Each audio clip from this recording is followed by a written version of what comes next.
We're going to talk a little bit today about working with the animals at home, and we always like to start at least 60 days out exercising hogs and truly exercising them. And as you get closer to the show, your exercise pattern needs to increase. In other words, the first few days out, we might only get the hogs out and walk for 5-10 minutes or so, but we want to increase that up so these hogs can get out and survive at a 30-40 minute pace and be able to go. And ways we do that at home is we like to start hogs out walking them in a group, pairing them up as we are here, getting them out of the pens.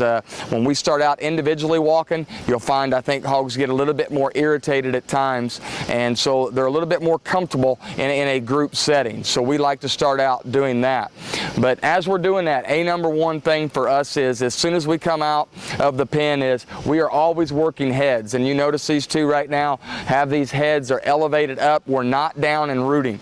Once these hogs figure out that they can root and that you're going to allow them to root, then that is going to be something that you're going to battle all along. So it's very important that day one, when you get the hogs out of the pen and exercise and drive them, that you constantly are working that head in a very light tapping manner so that head is staying up. However, we don't want to get that head too elevated. And so many times that I see people when we're judging these shows is people are so focused on getting the head elevated that we get it too high and the hog does not drive and the hog does not look natural. As we drive, we want that head to be level. We don't want that head too elevated up to distract from the look that we actually are trying to achieve there. But it's very important out here also as we're working here is to work on your turns. And that's one thing I don't think kids work enough on in driving hogs is working on turns. And we want these hogs to be smooth.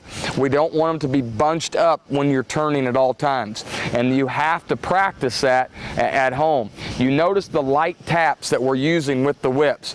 We want to be able to turn these hogs, being able to use these light taps, not being over forceful with our whip or our pipe, whichever one you choose to use.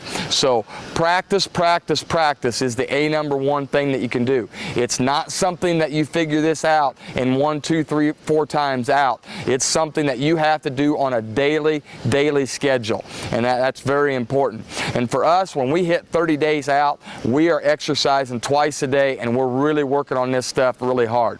We like to get out twice a day, at least for 15 minutes at a time, exercising and walking, building up stamina, but also building a relationship between the show person and the animal is very important.